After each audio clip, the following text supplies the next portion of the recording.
Pochita, this is what I'll dream of when I fall asleep tonight. I'll spread jam on sliced bread and eat it with you. I'll flirt and stuff with a girl.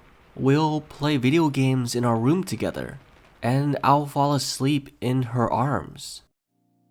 Shipping is one of the oldest activities prevalent in any fandom, anime or otherwise. The internet has created an environment in which any two characters that share more than 2 seconds of screen time together can and will get married. The shipping in Chainsaw Man is a rare case in which the author does most of the shipping for the fandom. Former lawyer and current manga artist and professional levitator Tatsuki Fujimoto has always been someone who broke the mold when crafting his stories, and the way he writes romance is no exception. Denji from Chainsaw Man is far from a normal protagonist or even a normal person. This is why his relationship with nearly every female character in the story is far from the romantic and predictable love stories that people have been used to. His relationship with Himeno is uncomfortable and confusing. His relationship with Makima is intense and terrifying, and his relationship with Reze is beautiful but tragic. However, today I want to talk about the most complex relationship that Denji has ever been in the entirety of Chainsaw Man. This relationship was with somebody who had such a deep bond with him that they can't fully be considered just friends, yet never crosses the line of being a love interest for him. Someone who definitely loves Denji, but we are never certain if she loved him. That's right, I'm talking about the all-powerful Prime Minister herself, Power. But before we get into that, I'd like to take a minute to thank our sponsor, NordVPN. While this is a video about relationships, you shouldn't forget the relationship between yourself and the internet. Hackers and criminals have gotten so advanced that many Wi-Fi networks, especially free public ones, can be compromised by bad actors who are after your sensitive information. Fortunately for you, the sponsor of today's video, NordVPN's got your back. NordVPN has an incredibly advanced and secure encryption system that keeps your data safe from phishing, malware, DDoS attacks, and so many more threats that you can encounter on the internet. You can feel more secure when you're watching anime knowing that your information and privacy can't be touched. And speaking of watching anime, NordVPN also offers thousands of global VPN servers for you to use, so if you're traveling or live in a region where you can't watch certain shows like Chainsaw Man, Nord's got you covered there as well. My lucky viewers get to take advantage of an amazing exclusive offer by clicking the link in the description down below in this video to get up to 71% off NordVPN's 2-year plan plus 3 months extra. Thank you again, NordVPN, for sponsoring this video, and now back to your regularly scheduled content. Power's personality steals the show and immediately dominates every subsequent scene that she is in. She is selfish, arrogant, loud, messy, and an overall nuisance to be around, but she's also simultaneously the most entertaining character in the story because of how boisterous she is. Her relationship with Denji begins how most of Denji's relationships begin, with her manipulating him and endangering his life. Initially antagonistic, Power warms up to Denji once she realizes that she can use him as a bargaining chip to get her cat Meowie back from the clutches of the fearsome Bat Devil. And Denji realizes that she presents an opportunity to get a hands-on anatomy lesson.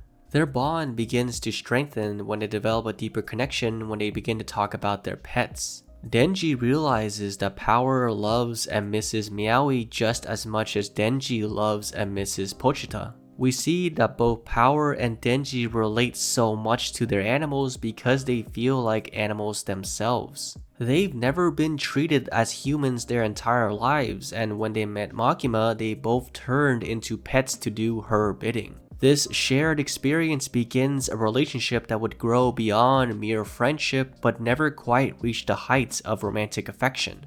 During this conversation, when Denji tries explaining that Pochita is literally inside his body and replaced his heart, Power dismisses this, believing that he meant it symbolically. She goes on to say that the dead have no life and that saying that someone is in your heart is just a pathetic consolation to make people feel better. I'll circle back to this moment, so keep it in mind, but first we have to get to the bathroom scene. After Denji defeats the Bat Devil and Aki saves him from the Leech Devil, Power moves in with the duo and makes good on her promise to Denji. This takes us to the infamous bathroom scene, where Power rewards Denji with what he thought was his dream, and once he laid his hands on the prize, he felt nothing but disappointment.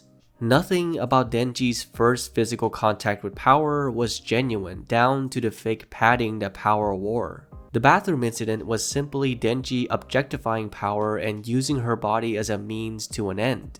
Denji didn't even know why he wanted those squeezes, but knew it was what he desired. Makima would later show him that what he actually sought was human connection and emotional intimacy instead of physical gratitude or objectification. This is why his encounter with Power wasn't satisfying to him. On the other side, Power gets no gratification or connection from this experience either, seeing it as a chance to repay a debt and to fulfill a contract. This brief moment of physical intimacy for the two of them was nothing but a cold transaction atop a toilet seat.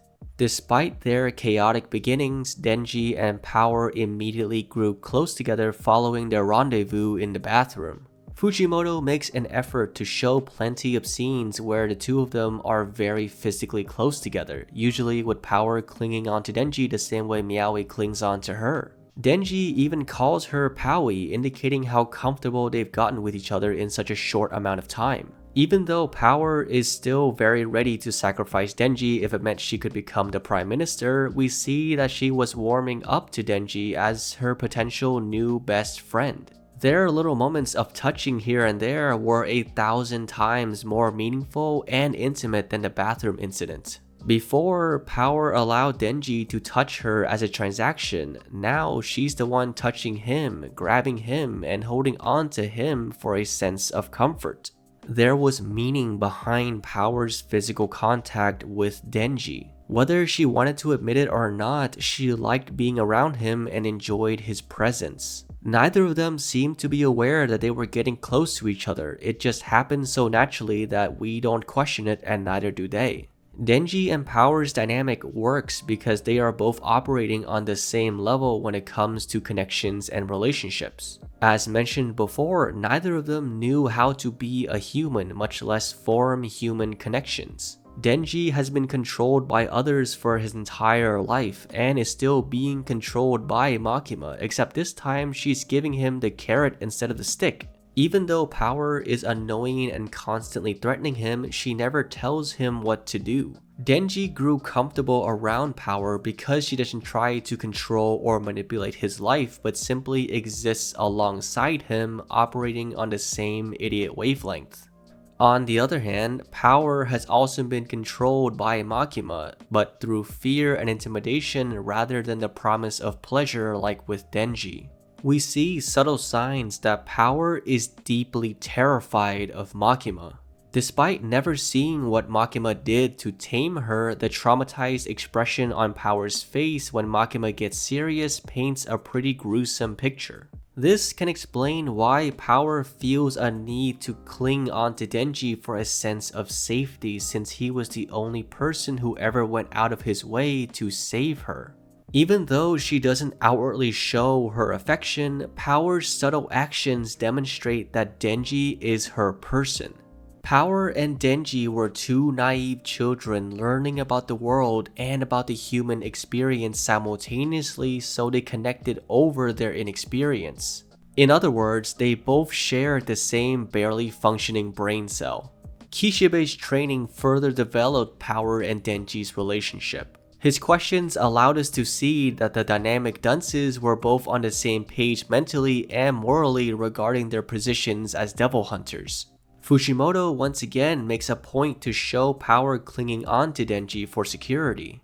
After enduring Kishibe's brutal training, we see something interesting and unexpected from Power. This selfish, bratty fiend who has demonstrated that she cares about nothing other than herself and her cat a la Eric Cartman went out of her way to wake up Denji when his brain was short-circuiting. Rather than just abandoning Denji in the desert and going home by herself, Power made the active decision to help out her buddy. She takes things one step further by suggesting that the two of them run away together. It was a simple throwaway idea to avoid Kishibe, but it does so much to show just how far Power has come since her introduction. Power cares about Denji's well-being and values his presence in her life so much that when she wants to run away, she wants Denji to come with her. Power would not be the only woman to ask Denji to run away with her, and at this point we're also entering manga-only territory, so this will be your first and only spoiler warning for the rest of the Chainsaw Man manga. After Makima, Reze was the second woman that Denji fell in love with. She asked him to run away and become a country mouse with her, and Denji accepted her offer. After Makima does what Makima does best, Denji is left alone in a cafe, heartbroken and waiting for the girl of his dreams to show up, and who else walks through that door but Power. She blushes as she sees the flowers that Denji is holding and immediately assumes that they're for her, and Denji does the only logical thing and eats them so Power can't have them. Power showing up in the doorway where Denji was expecting to see the love of his life arrive frames her in this interesting position. We know that at this point, Denji does not have romantic intentions towards Power. He even says so earlier in the arc when he talks to Pochita about the girls in his life, calling Power a narcissist, a racist, and a pathological liar. However, Denji was expecting someone who loved him to walk through that door, and from what we've seen of Power thus far and from what we will see from her going forward, it is undeniable to say that at this point, Power does love Denji. And then, everything changed when the Darkness Devil attacked. Towards the end of the International Assassins arc, Denji, Power, and everyone else on the battlefield was transported to Hell, which is the birthplace of all devils in Chainsaw Man. The rules are that if a devil is slain on Earth, they are sent back there, and if a devil is slain there, then they are sent back to Earth on repeat for all eternity. This means that any devil that has never been sent to Earth is something that is incomprehensibly powerful and nigh unbeatable. Enter the Darkness Devil. Being the embodiment of humanity's fear of the dark, it immediately wipes out everyone just by lifting a finger. Even Makima had a difficult time stalling it long enough to bring everyone back to Earth. Denji, Aki, and Power were able to escape the situation with only Aki missing a limb. However, Power's encounter with the darkness left her with a deeper wound. Power's usual confidence and arrogance has been replaced with a constant fear. See, Power is a fiend, meaning she is a devil in a human's body. If she were to die, that means that she will inevitably go back to Hell where the Darkness Devil lurks, where it was waiting for her. Power's trauma and Denji's subsequent actions because of it shows just how intimately close the two have gotten over the course of the story. Chapter 71, Bath, begins with her waking up in Denji's bed, implying that they have slept in the same bed since they encountered the Darkness Devil. Power once again clings onto Denji for comfort, which is not an uncommon sight, except this time Fujimoto draws her legs wrapped around Denji's waist and he is directly on top of her. This suggestive position is juxtaposed with several scenes of her acting sisterly and childish, asking Denji to check the door for monsters and to go to the bathroom with her so the darkness doesn't get her. And then we end up right back where we started. Power asks Denji to take a bath with her, and the two of them share an extremely intimate moment in the bathroom just like they did when they first met. Except this time, rather than the moment happening on a toilet, a symbol of filth, it's happening in a shower, a symbol of cleanliness and purity.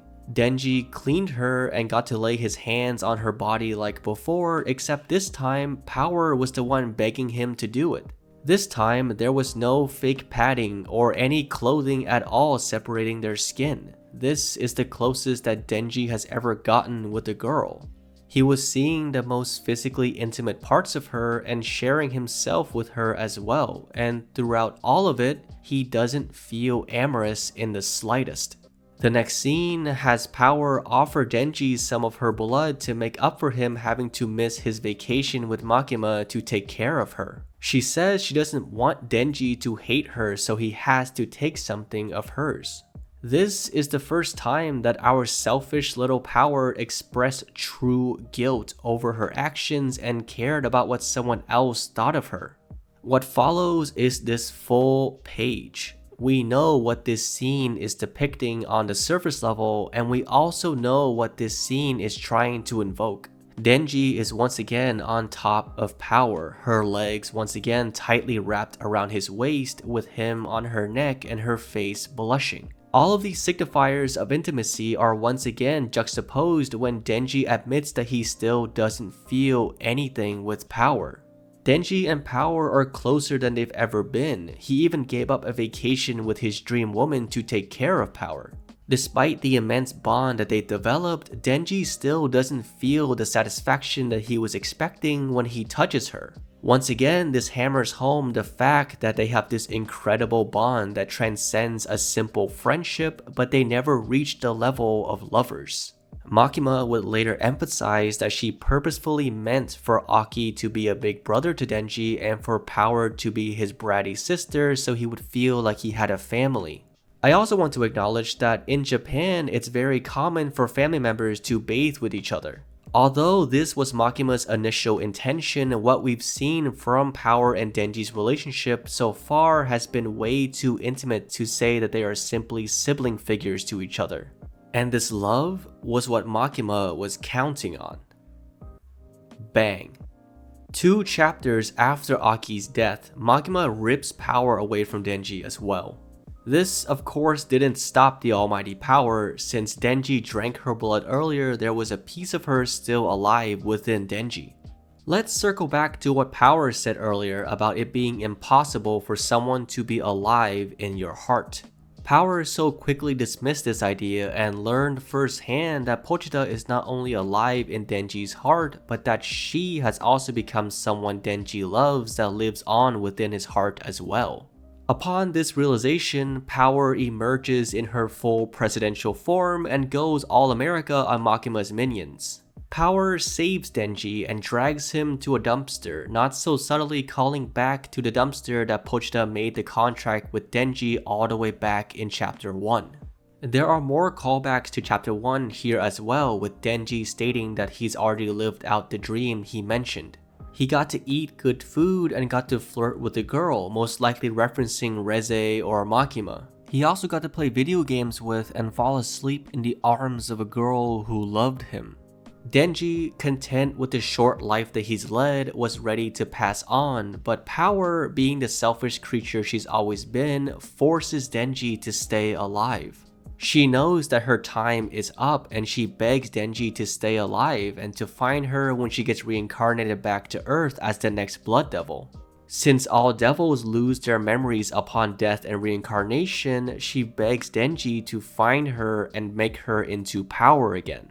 In this moment, Power wasn't afraid of going back to hell and facing the Darkness Devil again. In this moment, her biggest fear was losing her Denji. She was more afraid of the idea that they would never see each other again than anything else.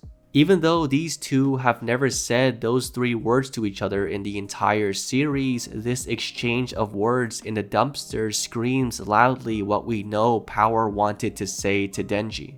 Her last words to Denji were, "Come find me," but we all know she might as well have said, "I love you." Denji and Power are my favorite duo in anime. It's hard to call them a couple because they are so much more than that. They are each other's sibling figure, best friend, sleeping companion, battle partner, confidant, and safe space. Power always feels secure with Denji, and Denji knows Power only wants him to be happy. Their relationship goes beyond the label of siblings, beyond friends, beyond partners, beyond anything else. Since neither of them understand the human condition, putting a label on their relationship doesn't feel right. However, the best word that I can find to sum up the relationship between these two is that they are buddies. Thank you for watching the video. Let me know your thoughts on Denji and Power's relationship in the comments down below. And as always, don't forget to like and subscribe, and I'll catch you next time with more lukewarm takes.